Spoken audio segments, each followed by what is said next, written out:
We're not in the artifact collecting business, we're in the information collecting business, and that's what is often missed. Florida has one of the richest prehistoric and historic heritages of any place in the country. Florida's rivers are more than just the lifeblood of a rich ecology. Our abundant waters preserve an ancient past that is incrementally being pieced together by archaeologists. As it stands now, professional archaeologists are the only ones legally allowed to remove artifacts from state waters. New legislation may change that.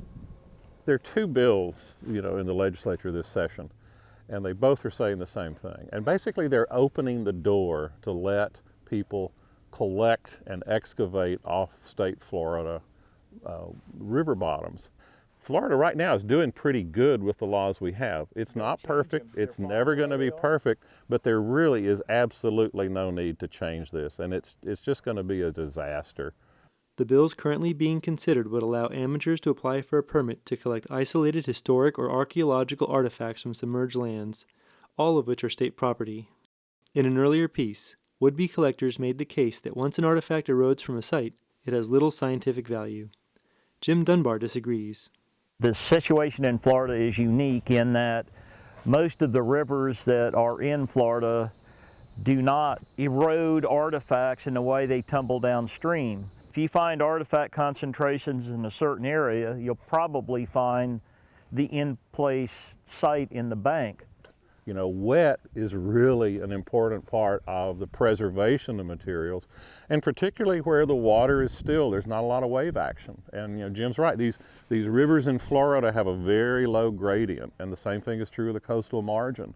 We'd be able to, say, go here and be able to reconstruct climates. When water tables were down, when water tables were up, the kind of plants that grew here, there's just so many things you can do, and why do we just want to let somebody go out there with tools and dig them out of the bottom of the river? It makes no sense.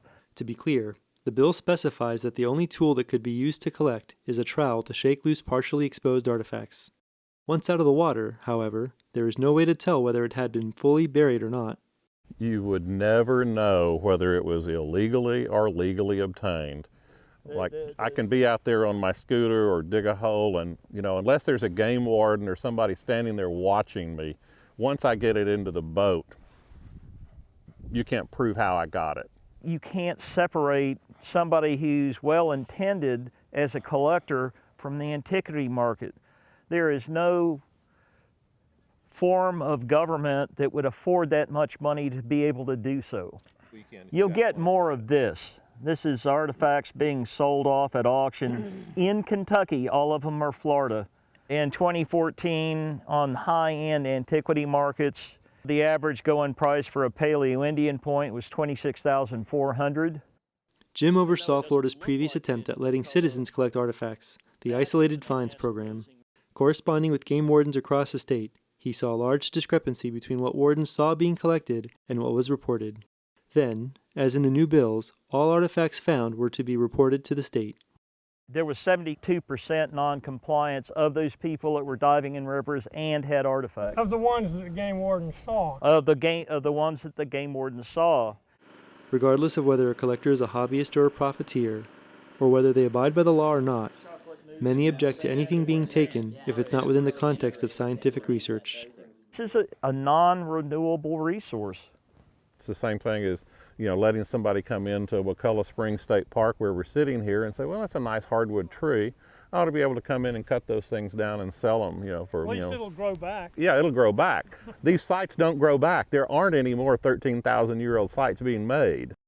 Volunteering is an alternative for those interested in archaeology. The Panhandle Archaeological Society at Tallahassee places volunteers with professionals on excavations. Past volunteers helped to dig 500 6-foot-deep holes at Wakulla Springs State Park, searching for artifacts in what could be one of the oldest Paleo-Indian sites in North America. This site here and one of the ones over in the Acela River are now recognized as two of the oldest sites in North America. Volunteers also provided critical help during the excavation of Tallahassee's highest-profile archaeological site, the winter encampment of Hernando de Soto. We opened up the first 175 square meters with volunteers in order, so we say, to prove the site, to find enough of artifacts to prove to most individuals that this was likely the winter camp. The De Soto site there is considered really the authenticated De Soto site in North America.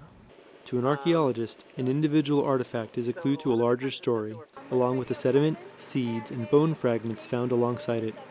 You kind of do the measurement of, well, what's been recorded in history is just the last few seconds of the human experience. The only way you can get to that is through excavation. And the only way you can make the excavation pay off is by the detailed analysis, the careful note-taking, and what amounts to an interdisciplinary approach to the whole situation. For WFSU, I'm Rob Diaz de Villegas. For more information on the Panhandle Archaeological Society at Tallahassee, visit the website on your screen